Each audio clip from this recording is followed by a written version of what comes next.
Y un poco de lo que vamos a hablar hoy es de eso, ¿no? De las iniciativas que está empezando a exponer y a plantear el gobierno de Javier Milei para esta segunda etapa, ¿no?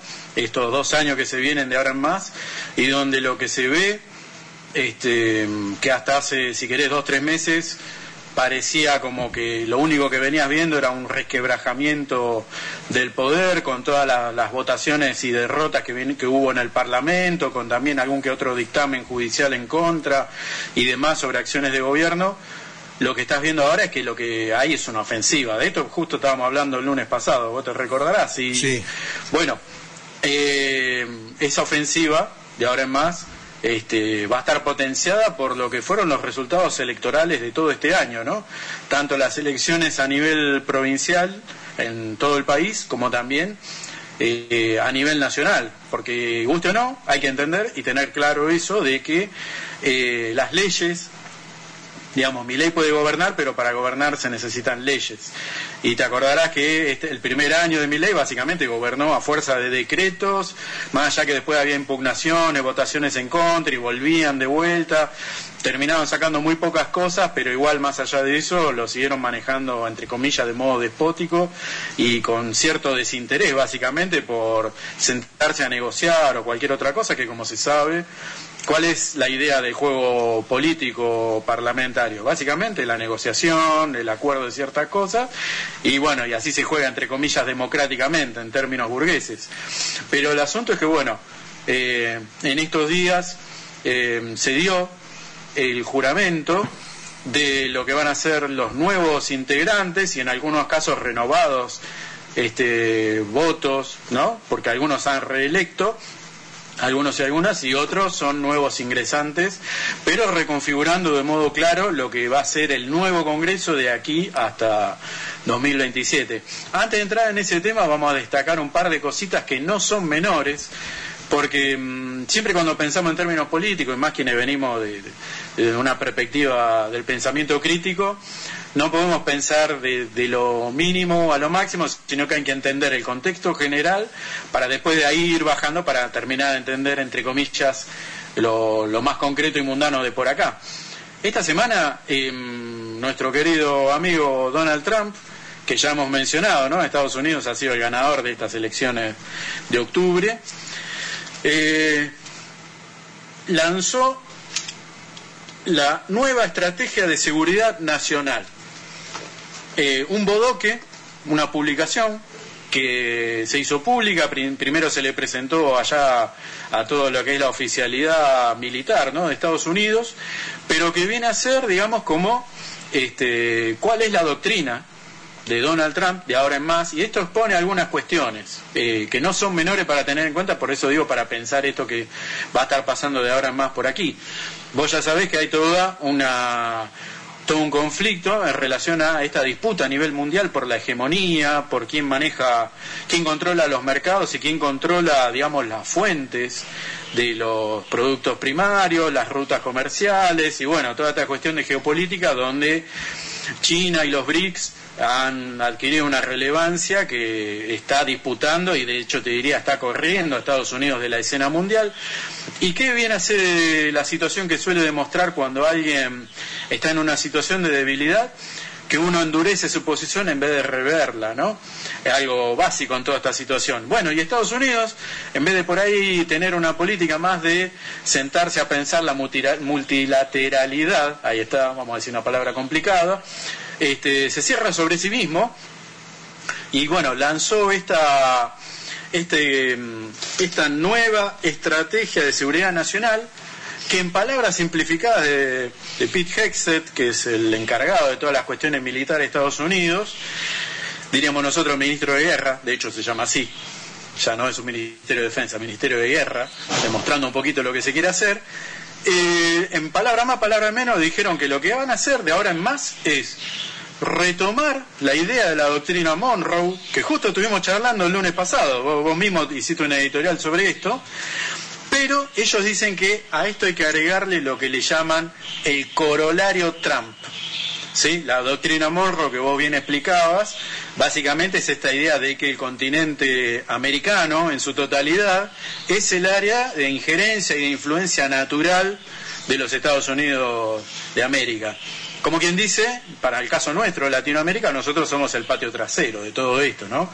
De hecho, históricamente se manejaba de esta manera, ¿no? Invasiones en Centroamérica, invasiones para desestabilizar, y acá en Sudamérica hemos vivido más de un golpe militar de características genocidas, ¿no? Y todo lo que ya sabemos en particular, y que desde hace un tiempo, básicamente, entre comillas, se viene manejando con la laxitud de permitir un funcionamiento republicano democrático, pero claramente bajo el control de Estados Unidos. Bueno, Donald Trump retoma esta idea aparentemente de la doctrina Monroe, y que esa doctrina Monroe ellos le agregan una especie de pequeño párrafo, lo menciono, lo leo.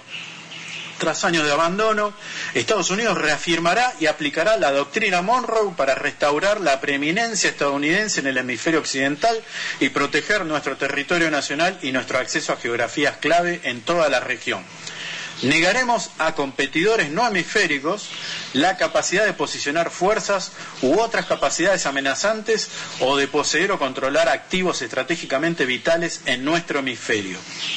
Esa frasecita creo que te deja bastante claro de que lo que está haciendo ahora, de ahora en más, Estados Unidos es, bueno, ya no va a estar disputando quizás la hegemonía a nivel mundial, cuanto menos en términos militares, pero se va a reasegurar Latinoamérica como su campo de injerencia, entre comillas, como bien lo dice acá este corolario, natural. Es decir, ¿dónde estamos nosotros y nosotras? Acá, en Latinoamérica. Y tenemos precisamente un presidente que es funcional a todo esto, ¿no? Que es un obediente cumplidor de todas estas cuestiones, y que además no es menor.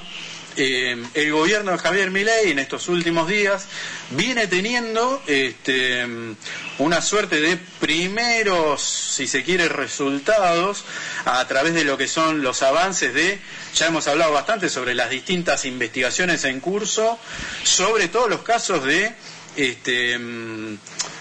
de cuestiones truchas, ¿no? Desde el caso de Españolo, el manejo de la Andis, los dineros de discapacidad, los dineros bastante poco claros que está manejando la CIDE, y un montón de otras tramoyas, trampas, estafas. Básicamente se está haciendo un curro descarado, vamos a decirlo así diplomáticamente, ¿no? Ni hablar el tema de Libra, vos te recordarás esa investigación, pero aparentemente todo eso sirve en parte también para funcionar como un condicionante a las posibles acciones del querido Javier Milei, si es que en algún momento de repente quizá quisiese tomar otro rumbo, aunque bien sabemos que el reviente y el desfalco, acá venimos hablando hace rato sobre lo que es el funcionamiento del plan económico, lo de plan va entre comillas, porque básicamente no hay plan económico, sino que vivimos a préstamo para zafar un préstamo, que a su vez sirve para pagar otro préstamo, y así. De hecho, en estos días Luis Caputo, el ministro de Economía, estuvo hablando de que ya están negociando, en estos días, tiene que salir antes de fin de año, un posible préstamo con bancos locales para afrontar los vencimientos, que justo son de la misma deuda que él había tomado cuando ocupaba el mismo cargo en el gobierno de Macri. El gigantesco endeudamiento que hubo en aquel momento, bueno, ahora lo tiene que afrontar Argentina, un pago va a ser en enero, y entonces, ¿cómo se va a saldar todo eso? Con otro préstamo, obviamente. En eso está negociando, demostrando una vez más que todo esto está a la deriva, y ya hemos charlado varias veces sobre, yo te diría que es casi récord la cantidad de cierre de empresas, o traslado, o más gravemente la reconversión, de esto charlamos en estos días, de muchas empresas que están de despedida a su personal, y por otro lado se están reconvirtiendo de ser productoras de bienes manufacturados o lo que fuere a importadoras netas, ¿sí? Más con ese acuerdo que se firmó y que hemos charlado ya hace un par de semanas con Estados Unidos, el supuesto Tratado de Libre Comercio, que en realidad es el tratado de puro comercio de Estados Unidos, trayendo de todo para acá y de acá yendo para allá, básicamente nada. Bueno, bien. Sobre los geopolíticos no charlemos más porque hay bastante ahí para ver, eso capaz le podemos dedicar. Pero con algunos obstáculos, así título nomás pongo. Primer obstáculo de doctrina Monroe en Venezuela. Le pararon la chata. En pocas palabras, y tuvieron que recular. No se sabe qué va a pasar, pero no la tienen. Sí, está en un gris. Más allá que sigue amenazando, pero está en gris eso. Y en América del Sur, el enemigo histórico para la doctrina Monroe fue la Argentina. Ahora estamos en la lona, nos hicieron pelota. Pero sí, el amigo del alma, que no es Nicky, sino el amigo del alma de Estados Unidos, Brasil, se ha transformado en una gran potencia militar. Que, sí. Bueno... Es más, en estos días, ¿te acordás? Creo que lo mencionamos el lunes pasado, sí. Lanzaron 4 submarinos de producción 100% local, hechos en Brasil. Bueno. Mientras acá estamos viendo cómo le compramos unos submarinos medio gastaditos ya a los franceses en cómodas cuotas. Ya. Andás a ver cuándo se va a pagar, ¿no? Y ya le compramos los aviones a sí, a Finlandia. No, a Finlandia no, a Dinamarca. Bueno, no importa. Te iba a mencionar eso. Estos días hemos visto el vuelo raudo que hicieron sobre la ciudad de Buenos Aires, después el aterrizaje que hicieron en Córdoba, los famosos F-16 que llegaron como un gran logro, qué sé yo, de la Argentina, que se está rearmando, mientras que en estos días también se vio que en la prensa de Dinamarca hubo una suerte de gran celebración, porque ellos consideraban que esos aviones no se los podía vender a nadie. Estaban viendo si tenían chatarra de descarte. Compramos. Era Rumania y el otro Colombia. Y en los dos países le dijeron, son chatarra, y le ofrecieron 2 mangos. Y los daneses como que dijeron, mirá, ¿sabés qué vamos a hacer? Los vamos a desguazar y los vamos a vender como pieza, y después compraremos aviones, unidades nuevas a Estados Unidos. ¿Y qué pasó? Argentina se lo compró casi al doble de la estimación inicial que tenían los daneses para venderlo. Volvemos a hablar que son aviones muy viejos, funcionando, todo lo que vos quieras, muy viejos. Y un detalle que siempre es interesante tener presente, que además tienen piezas que son británicas, son inglesas, por lo cual el reequipamiento posiblemente de esos aviones es bastante discutible, ¿no? Así que bueno, y eso acá se celebró como un gran avance, por supuesto, ¿no? La gran pregunta es, ¿y para qué queremos tener esos aviones? ¿Con quién estamos pensando ir a la guerra? ¿O acaso nos están pensando meter en una guerra de las que no nos interesa, por supuesto? Acá tenemos bastantes otros problemas, ¿no? Porque básicamente lo que tenemos es un gobierno que está en guerra contra la población, contra nosotros y nosotras, y no hacerle la guerra a un país hermano. Precisamente, ¿no? Bueno, hubo amenaza no solo a Venezuela, sino incluso a Colombia también, le hizo un par de amenazas, y los colombianos, bueno, Petro los sacó así a los empujones, no vengan a joder acá, aunque bueno, es otro tema eso. Pero lo concreto, y un poco lo que queríamos charlar hoy, es, bueno, esta semana se dio también la jura de todos los nuevos parlamentarios. Retomamos acá con lo que estábamos empezando hoy hablando en la columna. Se dio la jura de los nuevos parlamentarios. Algunos están renovando su banca y otros son gente que accede por primera vez a todo esto, y el asunto viene bastante complicado.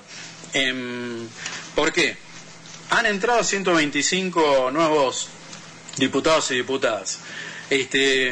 Unión por la Patria, que venía teniendo la primera mayoría, y eso en más de una votación sirvió en diputados por lo menos para bloquear y llevar para atrás algunos de estos proyectos de ley que en los últimos meses se terminaron cayendo de parte de Javier Milei, en particular muchos decretos, porque ya hemos dicho que leyes no salieron, pero sí lo que hubo fueron decretos, y después esos decretos se volteaban con leyes, bueno, quedaban en la nada.